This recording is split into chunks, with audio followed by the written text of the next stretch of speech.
مجھے ایک بات بتائیں، میں صبح اور شام اللہ کی نافرمانیاں کر رہا ہوں، وہ تو مجھ سے کھانا نہیں روک رہا، وہ تو مجھ سے آکسیجن نہیں روک رہا ہے۔ ہونا کیا چاہیے تھا؟ لاجک کیا کہتی ہے؟ میری آنکھیں حرام دیکھتی، اللہ کی نافرمانی کرتی، میں اندھا کر دیا جاتا، کیونکہ اللہ نے آنکھ دی تھی نا۔ اے میرے بندے، میں نے آنکھ دی اپنی فرما برداری کے لیے، تو ان آنکھوں سے گناہ کر رہا ہے، روشنی ختم نہیں ہوتا۔ حرام سنتا تو بہرا کر دیا جاتا، حرام بولتا تو گونگا کر دیا جاتا، یہ ہاتھ حرام کے لیے اٹھتے تو گر جاتے، یہ پیر حرام کے لیے چلتے تو میں لنگڑا ہو جاتا۔ فرام مائی ڈے ون، میں تو جب سے ہوش سنبھالا کتنی نافرمانیاں کی اللہ کی، وہ اپنی مہربانیاں روک نہیں رہا، اور میں کہتا ہوں میں نے کیا ہے، میں یہاں تک پہنچا ہوں؟ نہیں، سب کچھ میرے رب کا ہے۔ کاش یہ بات سمجھ آ جائے، وہ رب کی قدرت ہے، نعمت دے سبحان اللہ شکر کرنا، ورنہ کہیں یہ نعمت چھین نہ لی جائے، یا اسی نعمت کو ہمارے لیے تکلیف کا باعث نہ بنا دیا جائے۔ تو اے میرے پیارے اسلامی بھائی، ہمیں زندگی اب گزارنی ہے، جتنی رہ گئی ہے شکر میں گزارنی ہے، ہاں اللہ کی فرما برداری میں گزارنی ہے۔ اب آتے ہیں شکر ہے کیا؟ اب یہ تو شاید انڈرسٹینڈ کر لیا ہوگا سب نے کہ ہاں یار شکر گزار بننا ہے۔ اچھا، اب شکر کی بھی ڈیفینیشن سمجھنی ضروری ہے۔ ہم سمجھتے ہیں کہ جناب تسبیح پکڑی، الحمدللہ الحمدللہ، یا اللہ تیرا شکر، یا اللہ تیرا شکر، یہ شکر ہے۔ یقیناً دس از دا ون وے، ایک طریقہ ضرور ہے کہ زبان سے اللہ تعالیٰ کا شکر ادا کیا جائے، مگر میں آپ کو ایک لاجیکلی بات سمجھانا چاہتا ہوں۔ کسی باپ کا کوئی بیٹا ہو اور وہ کہے کہ جناب مجھے اپنے والد صاحب سے بڑی محبت ہے، والد صاحب کے بیٹا جلدی گھر آ جانا، ابا گھر پہ جلدی نہیں آؤں گا، آپ سے محبت بڑی ہے، بیٹا یہ والا کام کر دو، میں نے کام نہیں کرنا ہے، آپ سے محبت بڑی ہے، بیٹا یہ کب کر دو، یہ کام مت کرنا، کرنا میں نے یہی کام ہے، مگر آپ سے محبت بڑی ہے۔ آپ کہیں گے یار مذاق ہو رہا ہے، زبان سے کہی جا رہا ہے محبت بڑی ہے، بات ایک نہیں مان رہا، بات سمجھ رہے میری؟ یعنی یہ کیسی محبت ہے کہ زبان سے جاری ہے، عمل اس کے خلاف ہے۔ تو اب آپ نے اور میں نے سوچنا ہے کہ ہم زبان سے کہہ رہے ہیں، ہم زبان سے کہہ رہے ہیں کہ یا اللہ تیرا شکر، یا اللہ تیرا شکر، اور اللہ کی بات کوئی نہیں ماننی ہے۔ تو علماء کہتے ہیں ایکچول شکر یہ ہے کہ بندہ رب کی نافرمانی نہ کرے، ٹھیک ہے؟ نافرمانی ناشکری ہے، شکر یہ کہ بندہ اللہ کی فرما برداری کرے، اللہ کو راضی کرنے والے کام کرے۔ تو پریکٹیکل شکر یہ ہے کہ ہماری نماز قضا نہ ہو، پریکٹیکل شکر یہ ہے کہ ہم اللہ کی نافرمانی نہ کریں، ہم حرام روزی کی طرف نہ جائیں۔ تو جو پریکٹیکل فرما بردار بن جاتا نا اللہ کا، ایکچول شکر گزار بھی وہی ہوتا ہے۔ یا اللہ تیری مہربانی، تو نے اتنا عطا کیا، ہمیں رب کا نافرمان نہیں بننا ہے۔ نافرمانی کریں گے تو پھر ایسا نہ ہو کہ ہم جو ہے وہ اپنی نعمتوں کو خود کھو دیں۔ اچھا، ایسا بہت جگہ پر ہوتا ہے۔ ایک اور میں بات، میرے دل کا درد ہے، ہمارے ساتھ شیطان نے پتہ ایک اور کام کیا کیا ہے۔ ویسے تو پوری لائف ہمیں شکر گزار بننا چاہیے، مگر وین ایور ہمیں کوئی خاص نعمت ملتی ہے نا، تب تو زیادہ شکر کرنا چاہیے نا۔ لیکن شیطان نے ہمارے ساتھ گیم یہ کی ہے کہ whenever we try to celebrate something, جب بھی زندگی میں سیلیبریشن کی نام آتی ہے نا، تو دماغ کے کسی کونے میں شیطان نے یہ بٹھا دیا کہ سیلیبریشن کا نام ہی اللہ کی نافرمانی ہے۔ کمال ہے، ہمارا ایمان اور عقیدہ ہے کہ دینے والی ذات رب کی ہے، مگر جب بھی وہ دیتا ہے، اب آپ کہیں گے یار ایسی کیسی بات کر رہے ہیں، ہم کہاں سیلیبریشن میں گناہ کرتے ہیں۔ چلیں ذرا سٹارٹ لیتے ہیں، بچہ پیدا ہوا، برتھ ڈے کرنی ہے، بہت اچھی بات ہے، اللہ کی نعمت ہے اولاد۔ برتھ ڈے میں کیا کرتے ہیں؟ خواہ کھائیں بھائی، کون کہتا ہے کیک نہ کھائیں، کون کہتا ہے آپ دوستوں کو دعوت نہ کریں، جائز طریقے سے کر لیں بھائی، اس پہ گانے باجے میوزک ڈال کر اللہ کی نافرمانی، بچے کی خوشی میں بھی رب کو ناراض کر رہے ہیں۔ یہی بچہ بڑا ہو گیا، اب شادی کرنی ہے، سچ بتاؤ شادی میں کون سا گناہ ہے جو ہم نہیں کرتے، کون سی نافرمانی ہے جو ہم نہیں کرتے ہیں، اور اس نافرمانی کی وجہ سے ہم رب کو ناراض، حالانکہ کتنی بڑی نعمت ہے شادی۔ اب آپ بتائیں نا، پھر ہم کہتے ہیں یار ہزاروں لاکھوں روپے خرچ کیے مگر شادی کے بعد خوشی نہیں مل رہی ہے، جناب اولاد نہیں ہو رہی ہے، میاں بیوی میں پیار نہیں ہے۔ آپ سوچیں آپ نے اس خوشی میں رب کو ناراض کتنا کیا ہے۔ یہ خوشی میں تو صدقے بڑھانے چاہیے تھے نا۔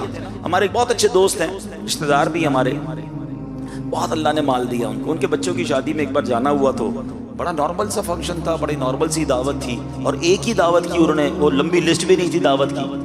کسی نے پوچھا کہ آپ اتنا خرچ نہیں کیا اپنے بچے کی شادی پر، آپ تو کروڑوں روپے خرچ کر سکتے ہیں۔ کہتا ہاں میں کروڑوں کر سکتا ہوں، مگر میں نے سوچا کہ میں کروڑوں روپے اپنی بچوں کی شادی پر غلط کاموں پہ لگا دوں.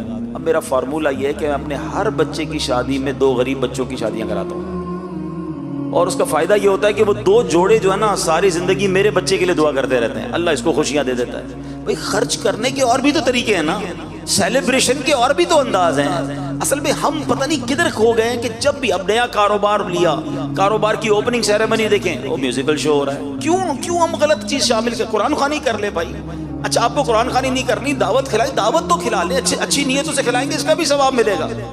مگر حرام چیز کو کیوں انوالو کرتے ہیں, کیوں اپنے رب کو ناراض کرنے والے ہم کام کرتے ہیں. تو اللہ کرے کہ آج کے اس مختصر سے بیان میں قرآن کے ان 2 واقعات سے اب یہ سبق حاصل کر لیں. پہلے تو یہ دل میں ہمیں ہر وقت خیال ہونا چاہیے کہ میرا کچھ بھی نہیں ہے, سب کچھ میرے رب کا ہے, اور وہ جب چاہے واپس لے سکتا ہے. جب یہ خیال ہو جائے گا نا تو پھر اکڑ نہیں آئے گی, پھر غرور نہیں آئے گا, پھر تکبر دل میں نہیں آئے گا کہ میں نے سب کچھ کیا, میں سپیریئر.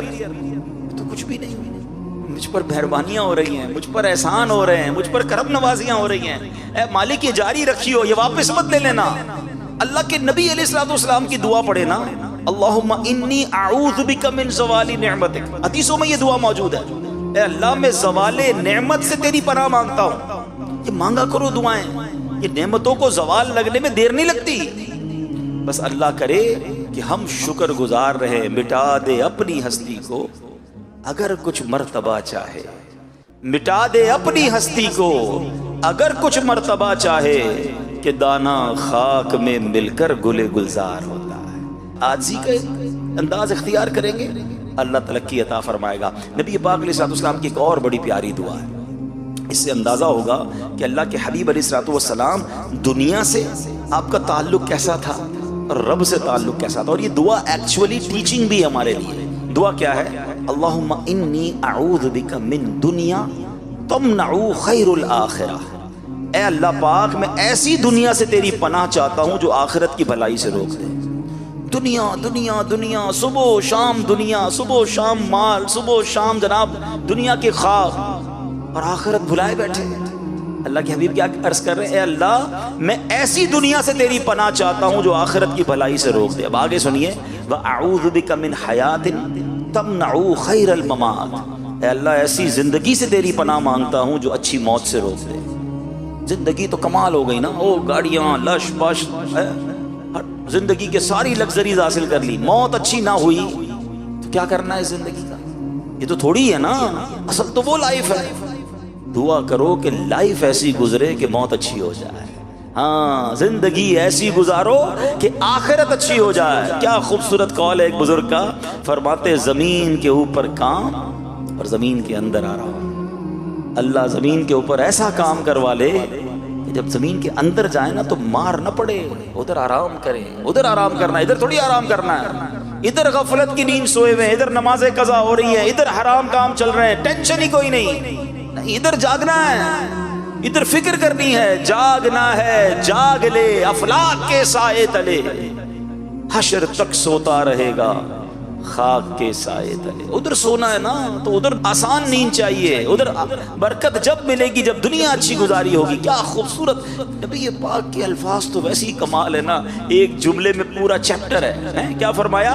وَأَعُوذُ بِكَ مِنْ حَيَاةٍ تَمْنَعُ خَيْرَ الْمَمَاتِ. اے اللہ میں ایسی زندگی سے تیری پناہ چاہتا ہوں جو اچھی موت سے روک دے. پھر فرمایا وَأَعُوذُ بِكَ مِنْ عَمَلٍ يَمْنَعُ خَيْرَ الْعَمَلِ. اور ایسی امیدوں سے تیری پناہ چاہتا ہوں جو نیک اعمال سے روک دے. امیدیں ختم نہیں ہو رہی, پلاننگ ہی ختم نہیں ہو رہی, نیک اعمال کی جگہ ہی نہیں بن رہی ہے.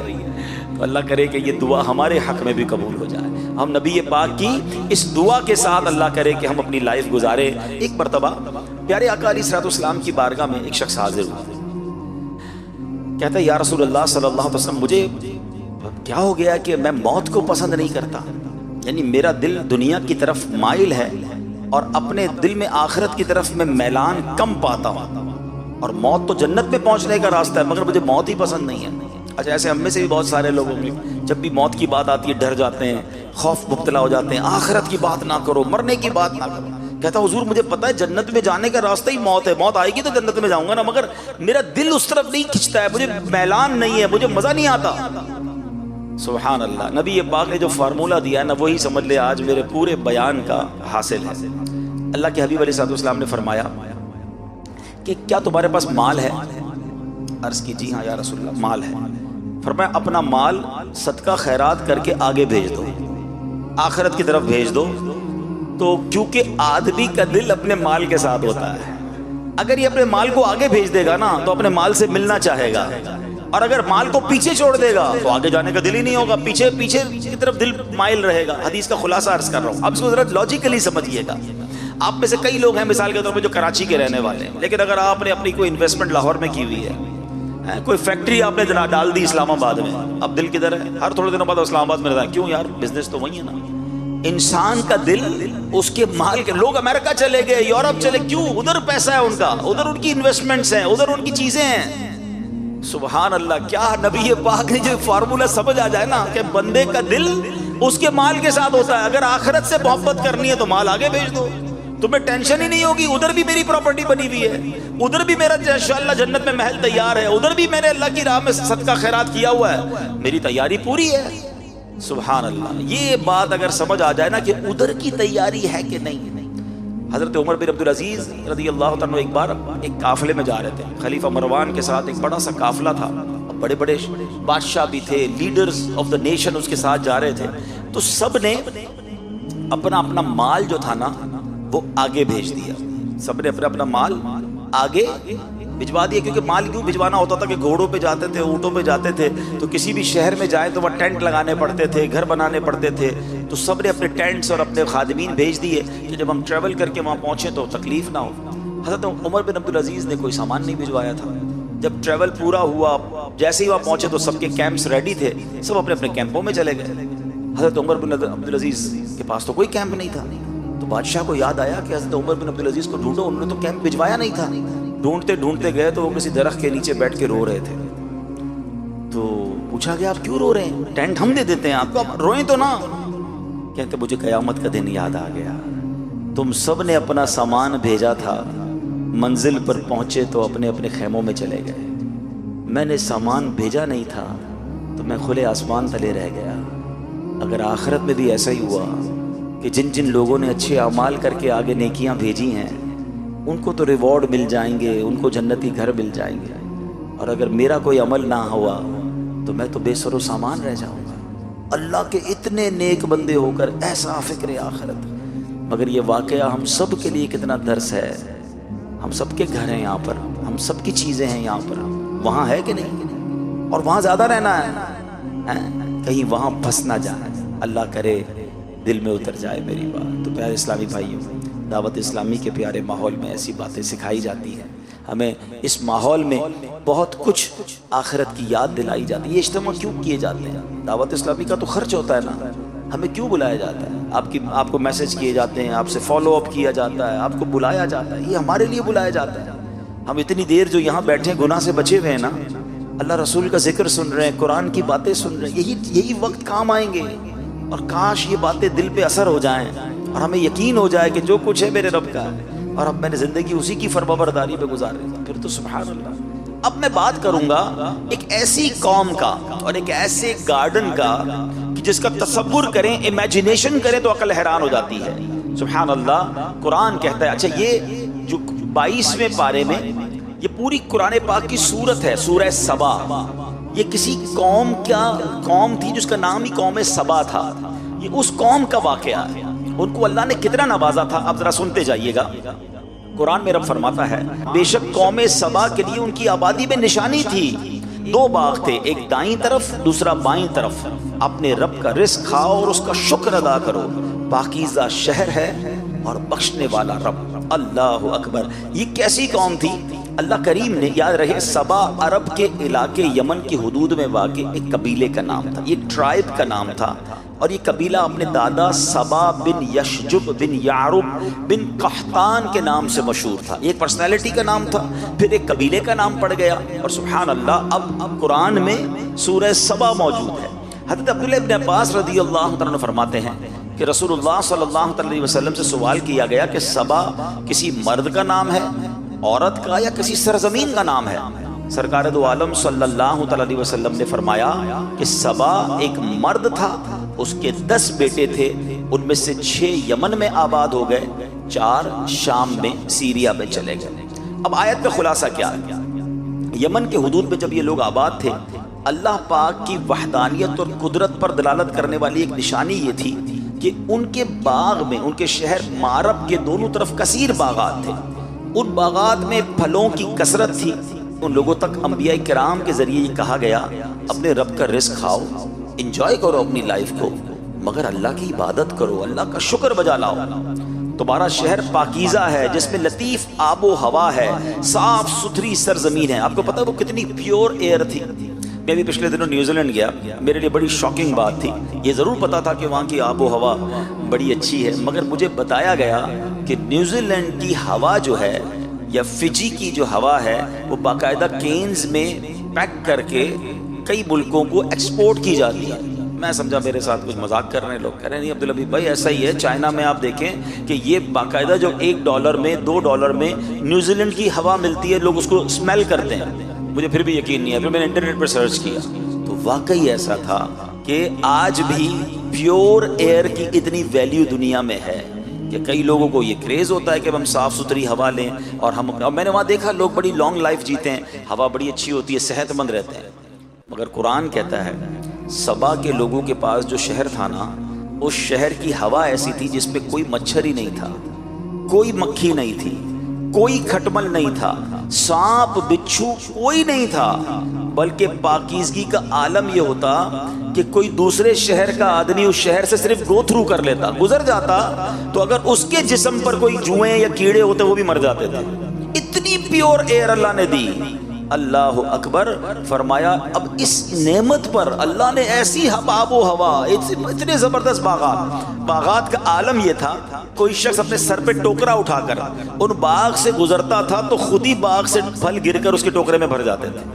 اتنے شاندار پھل، ایسی آب و ہوا، انہیں بار بار پیغام دیا گیا کہ اب اللہ کا شکر ادا کرو، اللہ کی نعمتیں اتنی شاندار ملی ہیں، عاجزی اختیار کرو، شکر گزار بن جاؤ۔ مگر ان لوگوں نے کیا کیا؟ ان لوگوں نے، قرآن کہتا ہے تو انہوں نے منہ پھیرا تو ہم نے ان پر زور کا سیلاب بھیجا۔ ان کے باغوں کے عوض 2 باغ انہیں بدل دیے، جو کڑوے پھل والے اور جھاؤ والے اور کچھ تھوڑی سی بیریوں والے تھے۔ اب ہوا کیا، ذرا تفصیل سے سنیے گا کہ اللہ پاک نے ان کے پاس انبیاء بھیجے، ہر نبی کا انکار کرتے رہے، ہر نبی کو اوائڈ کرتے رہے اور اس کے معاذ اللہ بات کو ٹھکراتے رہے۔ یکے بعد دیگرے 13 نبی بھیجے گئے قوم سبا کو سدھارنے کے لیے، اللہ کی طرف بلانے کے لیے، انہیں الارم کرنے کے لیے 13 انبیاء گئے، ان کو حق کی دعوتیں دیں، نعمتوں کی قدر یاد دلائی۔ وہ ایمان نہیں لائے، بلکہ انبیاء کرام کو کیا کہتے تھے پتہ ہے؟ جھٹلا کر کہ ہم نہیں جانتے کہ ہم پر کوئی خدا کی نعمت ہے۔ اپنے رب سے کہو اگر یہ نعمتیں اس کی ہیں تو روک کے دکھا دے۔ معاذ اللہ وہ یہ سمجھنے لگے کہ یہ تو ہمارا حق ہے، یہ ہمارا ملک ہے، ہماری سٹی ہے، یہ ڈیولپمنٹ ہم نے کی ہے، اگر اللہ کا ہے تو اللہ سے کہو، روک کے بتا دے۔ وہ انکار کرتے تھے، وہ غرور کرتے تھے، وہ تکبر کرتے تھے۔ اللہ اکبر۔ اب کیا ہوا میرے پیارے اسلامی بھائیوں؟ اب اللہ پاک نے ان کے اس انکار کا، ان کے غرور کا، اس گھمنڈ کا کیا ان پر عذاب آیا۔ اب ذرا غور سے سنیے گا، جب ان لوگوں نے بہت زیادہ انکار کیا نا، تو اللہ کریم نے ان کے پاس حماد، اور ان کی قوم یہ حماد قوم کہلاتی تھی، ان کا طغیان بڑھ گیا، عصیان بڑھ گیا، تو اللہ پاک نے سیلاب بھیجا۔ ایسا سیلاب آیا کہ ان کے باغ، ان کے اموال، ان کے باغات سب کچھ اس میں غرق ہو گئے، پوری بستی ریت کے تودوں میں دفن ہو گئی۔ اس طرح یہ قوم تباہ و برباد ہو گئی، اور ان کے باغ پوری دنیا میں اگزامپل تھے، لوگ اس کی سیر کرنے آتے تھے۔ اس سیلاب کے بعد وہ ضرب المثل اگزامپل بن گئے، یعنی ان کے باغ کی جگہ جنگلی بیریاں اگائیں، جھاؤ اگائے، خوفناک جنگل اگ گئے، یہ قوم لذیذ پھلوں کو ترس گئی۔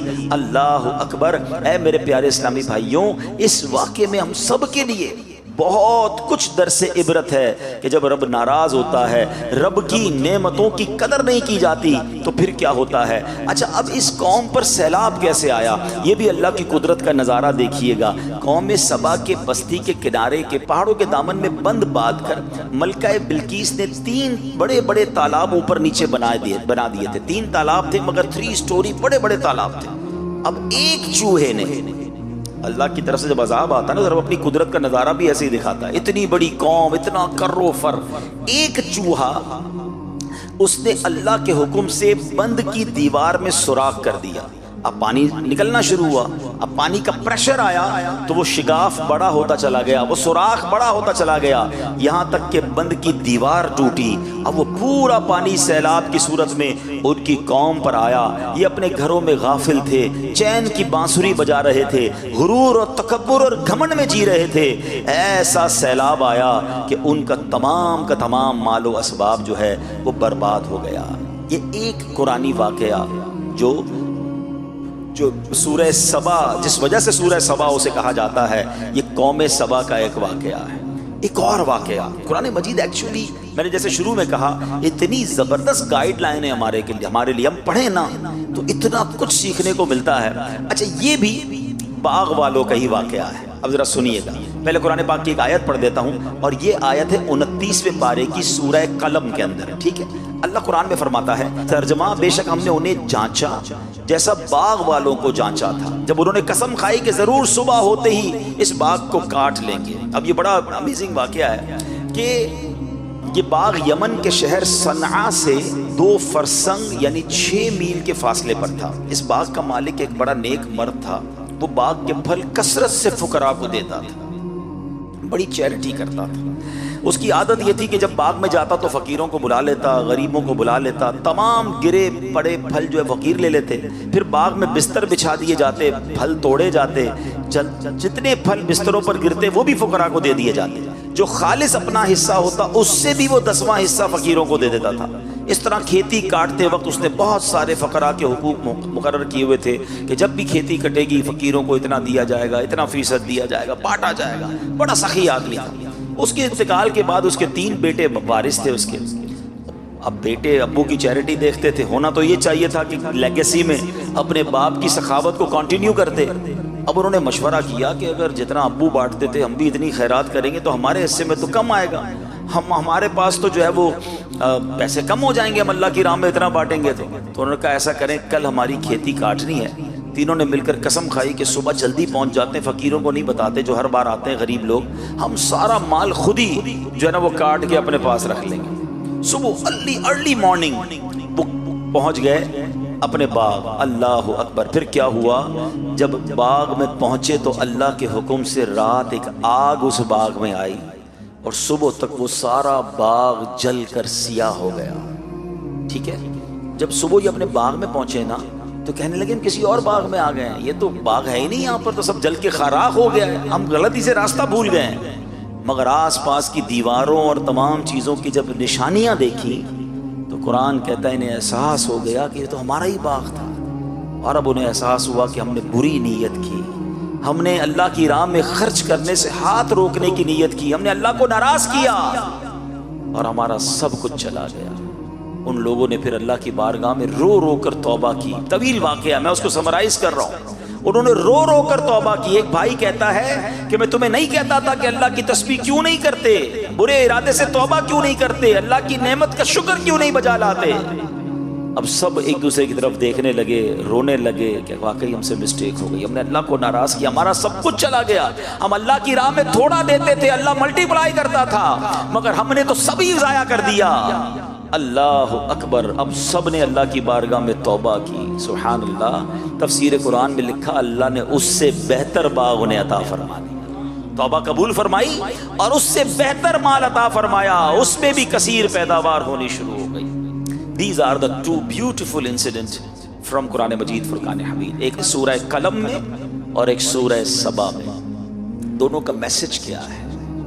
میسج یہ ہے کہ میرے پاس جو کچھ ہے نا میرے اللہ کا ہے، میرے پاس اپنا کچھ بھی نہیں ہے، کبھی اترانا نہیں، کبھی گھمنڈ نہیں کرنا، میرا نام ہو گیا ہے، میری شہرت ہو گئی ہے، میرے پاس پیسے آ گئے، یہ سب میں نے کمایا ہے، میں نے پہلے سٹڈیز کی تھی جناب، اچھے نمبروں سے میں نے پاس کیا تھا، پھر میں نے انٹرپرینیور کے طور پہ کام شروع کیا، چھوٹی سی جاب سے کام شروع کیا، ترقی کرتے کرتے آج میں کمپنی کی اس پوزیشن میں ہوں، واٹ ایور ڈڈ، میں نے کیا یہ سب،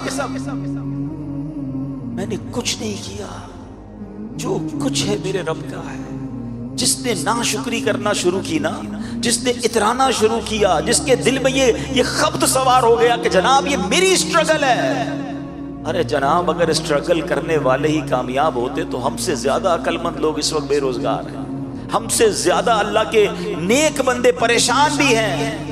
اللہ نے مجھ جیسے گناہگار کو اتنا نواز دیا، مجھے تو ہر وقت اپنی خطائیں یاد آنی چاہیے۔ مجھے ایک بات کا جواب دیجئے، رزق کون دیتا ہے؟ جواب دو نا، اللہ دیتا ہے نا۔ پانی کون دیتا ہے؟ آکسیجن جو ہم لے رہے ہیں وہ کون دے رہا ہے؟ جو کچھ ہے وہ رب دے رہا ہے۔ مجھے بتائیں، اگر آپ کی آفس میں، آپ جہاں بھی جاب کرتے ہیں، کوئی بندہ آپ کے سی ای او یا ڈائریکٹر یا ایچ او ڈی کی بات نہ مانے، جب بھی وہ کوئی بات کرے اس کا الٹا کا جواب دے، آلویز وہ بات کا الٹا کام کرے، روز مسٹیکس کرے، کیا جو باؤنڈریز، جو فیسلٹیز جو اس کو کمپنی میں حاصل ہے وہ باقی رہیں گی؟ بندہ کہے گا ٹھیک ہے، جب آپ کمپنی کے لیے کام ہی نہیں کر رہے تو آپ کی جاب ختم، اپنی گاڑی واپس کریں، اپنی فیسلٹیز واپس کریں، تمام پریولیجز ختم کر دیے جاتے ہیں، بیکاز آپ کمپنی کے رول کو فالو نہیں کر رہے، اپنے ہیڈ کو جواب نہیں دے رہے۔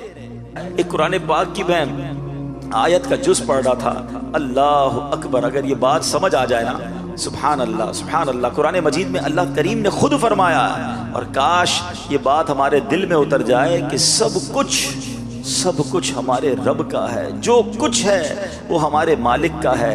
اللہ کرے کہ یہ بات ہم سمجھ لیں تو پھر انشاءاللہ چیزیں سمجھنا شروع ہو جائیں گی۔ تو اے میرے پیارے اسلامی بھائیوں، ہمیں اپنی ان تمام باتوں کو سمجھنا بھی ہے اور آئندہ اترانا نہیں ہے، شکر گزار بننا ہے۔ اگر آپ چاہتے ہیں نا کہ آپ کی میری عزتوں میں ترقی ہو جائے، سبحان اللہ، قرآن میں اللہ فرماتا ہے الولایۃ للہ الحق، خود رب نے قرآن میں فرما دیا تمام اختیار سچے اللہ کا ہے۔ یہ ادھر نقش کر سو، الولایۃ للہ الحق، تمام اختیار سچے اللہ کا ہے، میرا کچھ نہیں ہے۔ وہ پنجابی شاعر کہتے ہیں نا، جے چاوے تے راہ جاندے نو تخت عطا فرماوے، جے چاوے تے راہ جاندے نو تخت عطا فرماوے، جے چاوے تے شاہ کولوں در در خیر منگاوے۔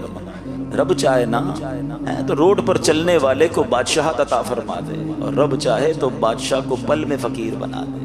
ہماری کوئی اوقات نہیں ہے۔ اچھا، پھر بعض اوقات بندہ کو جب بن جاتا ہے نا تو پھر کیلکولیٹر سے زندگی گزارتا ہے، یار اتنے پیسے تو ہو گئے کہ 10 سال تو کچھ نہیں ہونا، اب اتنے کرنے کہ 100 سال تک کچھ نہ ہو، پیسے اتنے ہو جائیں کہ بچے بھی سکھ سے کھائیں، اب جناب میرے پاس اتنا ہے کہ میری نسلیں کھائیں تو ختم نہیں ہوں گی۔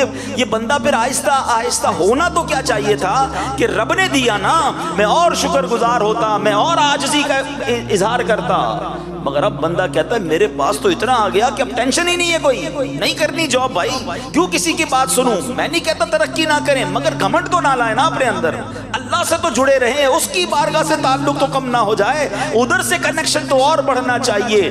عقل بھی یہ کہتی ہے کہ وہ عطائیں بڑھائے تو ہم سجدے بڑھائیں، وہ عطائیں بڑھائے تو ہم شکر بڑھائیں، مگر ہو کیا رہا ہے کہ وہ عطائیں بڑھاتا ہے، ہم خطائیں بڑھاتے ہیں۔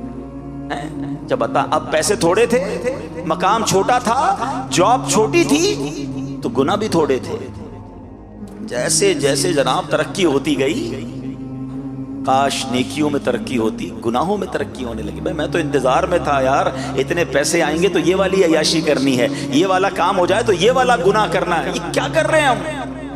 لاجیکلی بھی آپ کا باس آپ کے آفس میں کوئی آپ کو اچھی انسینٹو دے، اچھا بونس دے، آپ تھینکس کرتے ہیں، آپ کہتے ہیں یار آلویز اس بندے نے مجھے میرا ساتھ دیا ہے، میں اب اس کمپنی کو کبھی نقصان نہیں پہنچاؤں گا، اپنے باس کو کبھی ناراض نہیں ہونے دوں گا، یہ مشکل وقت میں میرے کام آیا تھا۔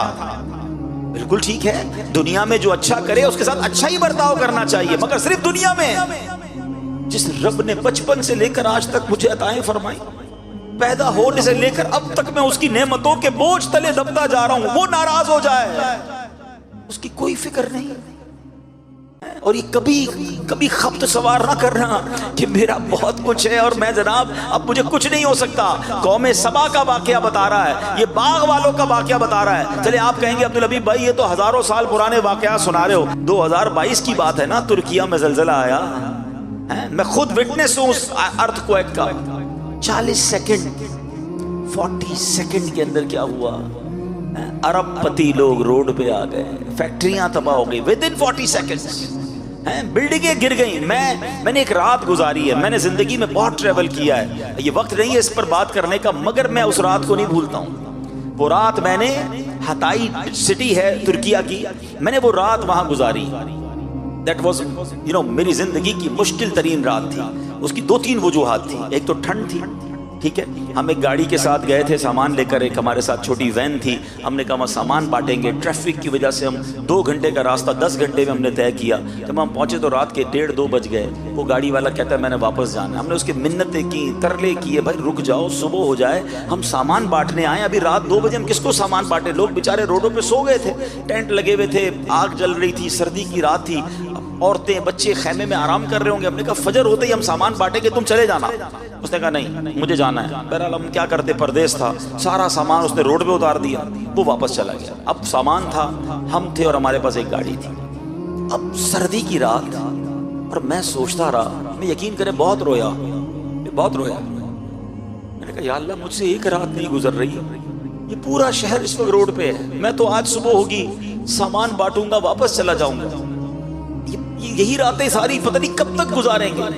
آج مجھے 1 مہینہ پہلے, 1 سال کے بعد, ابھی 15 دن پہلے مجھے ویڈیو آئی کہ وہی شہر اب پورا گراؤنڈ ہو چکا ہے. انہوں نے 6000 بلڈنگیں سب زیرو کر دی ہیں, اب بلڈنگیں بننے جا رہی ہیں. اس کا مطلب 1-1.5 سال سے وہ لوگ روڈ پہ ہی ہیں نا, یا خیمے میں ہیں, یا پتہ نہیں کسی رشتہ دار کے گھر رہ رہے. اب یقین کرے سامنے بلڈنگیں گری نہیں تھی, بلڈنگیں 25-50-100 بلڈنگیں گری تھی, باقی ساری بلڈنگیں کھڑی تھی. لیکن لوگ روڈ پہ بیٹھے تھے, اندر جانے کی ہمت نہیں تھی, کیونکہ ہر چند منٹ کے بعد, ہر تھوڑی دیر کے بعد ایک اور آفٹر شاک آتا تھا, ایک کوئی نہ کوئی بلڈنگ گر جاتی تھی. اب اعلان یہ تھا کہ کوئی بلڈنگ کے اندر نہیں جائے گا. گرم کپڑے موجود تھے, کھانے کا سامان موجود تھا, بچوں کا دودھ موجود تھا, بٹ nobody have courage ہی نہیں تھی کہ بلڈنگ میں جائیں اور اپنا سامان لے کر آئیں. نیچے روڈ پہ سب لوگ بیٹھے تھے, بچے بیٹھے تھے, عورتیں بیٹھی تھی. میں سوچنے لگا یا اللہ تھوڑی دیر پہلے یہ سب گھر والے تھے, تھوڑی دیر بعد یہ سب روڈ پر آ گئے. سمجھو اس بات کو, منٹ نہیں لگے گا, رب چاہے نا سب واپس جا سکتا ہے. تو پھر کس بات کا اترانا ہے, پھر کس بات کا گھمنڈ ہے, یہ میں نے کیا ہے, یہ میں نے کیا. میں نے کچھ نہیں کیا ہے, میں نے کچھ نہیں کیا ہے.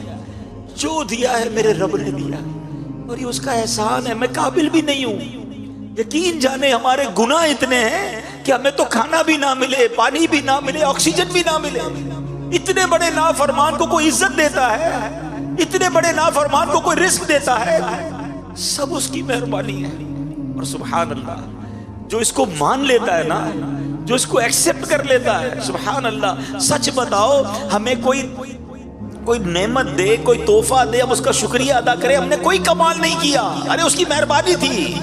مگر اس رب کی شان دیکھو کہ اگر کوئی مان لینا کہ مولا تیری مہربانی ہے, تیرا شکر ہے, پھر وہ قرآن میں ایک اور انعام کا اعلان فرماتا ہے, لَإِن شَكَرْتُمْ لَأَزِيدَنَّكُمْ.